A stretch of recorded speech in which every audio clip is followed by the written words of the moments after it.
Taipingshan was a traditional hunting ground of the Atayal Aborigines. They called this forest Minno. The Japanese colonial government exploited the Taiwan cypress and Chamaecyparis that grew here, and Taipingshan was widely known as a source of precious hardwoods. It became one of Taiwan's 3 main lumber forests.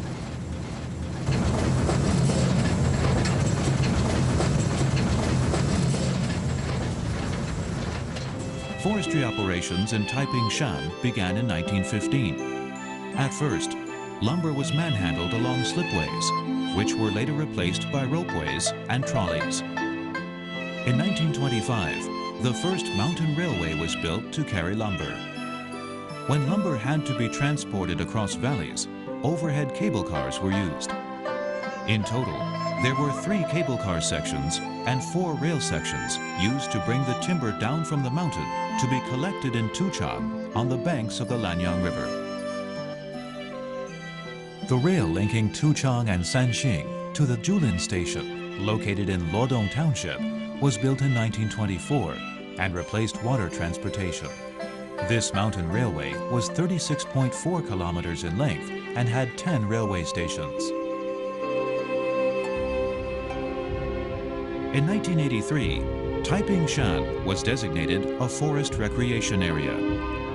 Situated at an altitude of 2,000 meters on the slopes of Nanhu and Sanshin Mountains at the northern end of the Central Mountain Range, the recreation area is shrouded in mist for much of the year.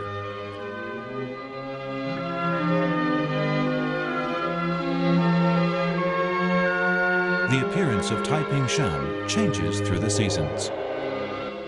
A splash of red, a patch of green, a white emptiness. The color palette is constantly shifting.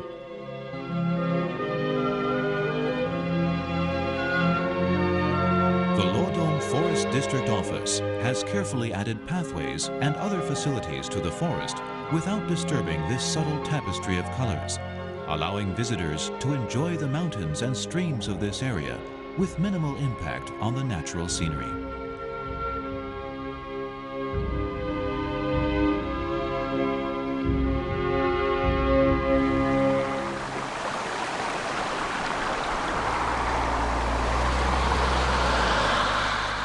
Traveling alongside the broad expanse of the Lanyang River, you arrive at Tuchang.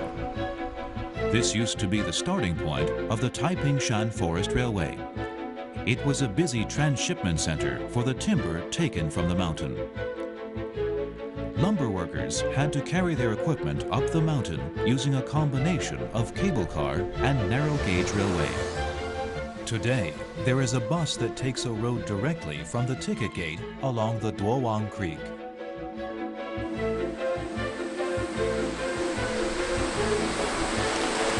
Partially hidden by mist and lush vegetation, the Jiuzhizi hot springs attract visitors eager to wash off the dust of city life.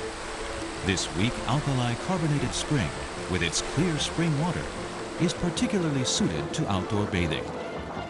There are also fun diversions, such as a trough where eggs can be boiled using volcanic heat. The hiking trails on the far side of Jiuzhi Bridge are excellent for a revitalizing walk.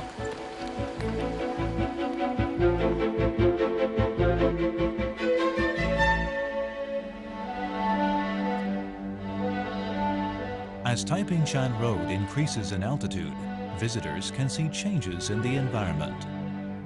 In the past, the only way up was by cable car, which carried lumber as well as workers and their families. At around 800 meters, at the head of the Jiuzhizi Trail, there is now a tourist information center with a multimedia introduction to the natural environment of Taipingshan.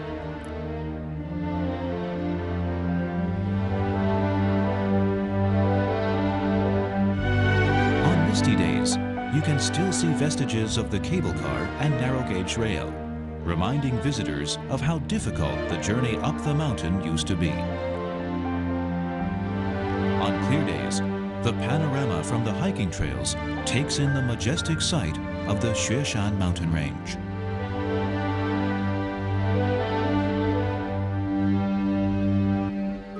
Seen from the Cueifong Scenic Trail, the Taipingshan Villa Complex, perched at 2,000 meters, looks like a mountain city in the clouds. Here, visitors can get a taste of mountain life, and along the 496 steps of the complex's central staircase can enjoy the vibrant colors of the red-leaf Japanese maple, which keeps its color from spring until its leaves fall at the beginning of winter. Only a few decades ago, Taipingshan was an isolated community of lumber workers with little connection to the outside world. Along the central staircase, you can still see reminders of the settlement's history. The Japanese-style hostel has been converted into an archive that preserves the history of the area. At the top of the central staircase is the Chenan Temple. It was built as a Japanese-style shrine, but has been rededicated to Koshinga. This is Taiwan's most accessible area of primeval forest. We can learn about the religious practices of the logging community, enjoy the Taipingshan Poetry Walk, and take in the poetic beauty of the surroundings, all in a 30-minute stroll along a well-paved pathway. For those who enjoy hiking, the Chinese Hemlock Nature Trail provides a challenge. The air here is particularly sweet, and the lingering mists create scene after scene that seems to have come right out of a painting.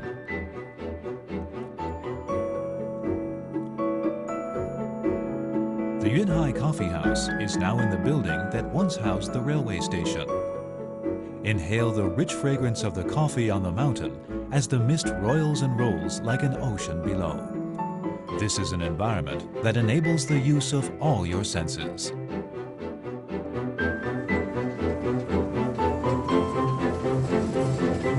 You can also ride the train on a journey back in time. In addition to carrying timber, this used to be the main means of transport in Taipingshan, and many old residents still remember the hours spent riding this train. Maoxing is now the final station on the line. From here, there is a path that follows the route the rails once took.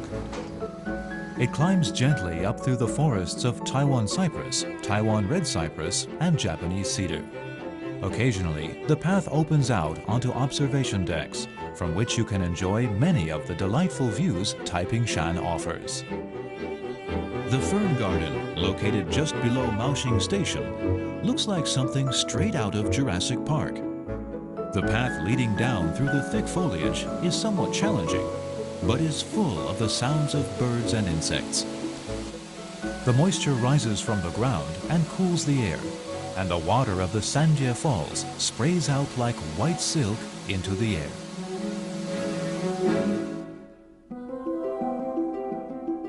The Cueifong Scenic Path follows the route of the Sanxing branch of the logging railway.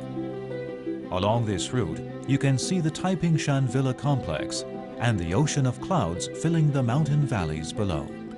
The path has been designed using the principles of scenic ecological engineering. The path meanders up to Cueifong Lake, Taiwan's largest high mountain lake.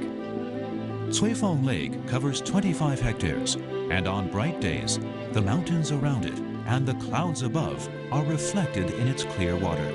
On misty days, it is shrouded in mystery.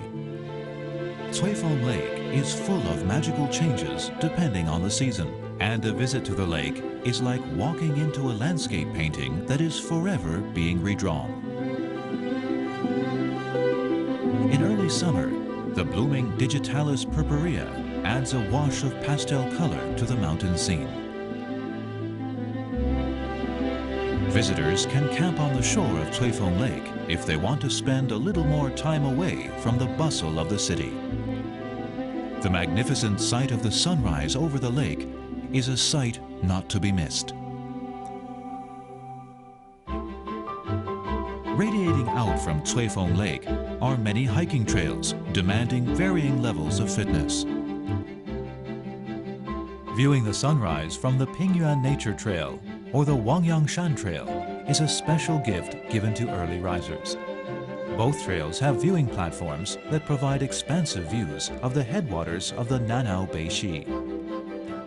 The pure forest of beech that covers the Tongshan Ridge is a rarely seen remnant from the last ice age. In early spring, the buds appear, and in summer, these buds spread out into lush green foliage.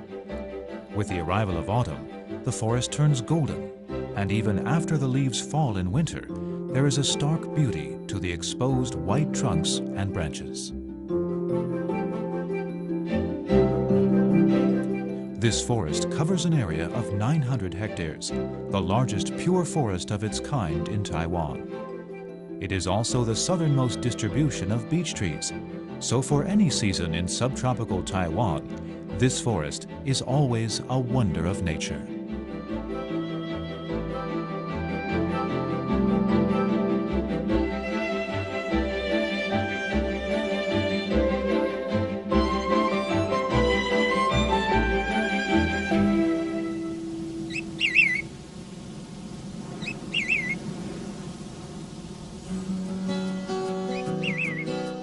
With its mountain trails and lush greenery, the forest's complexity strongly attracts visitors.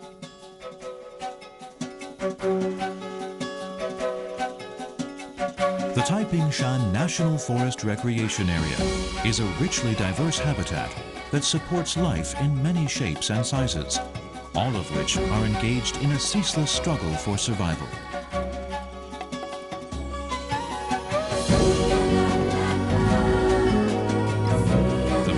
To and fro through the seasons, providing an endlessly fascinating spectacle.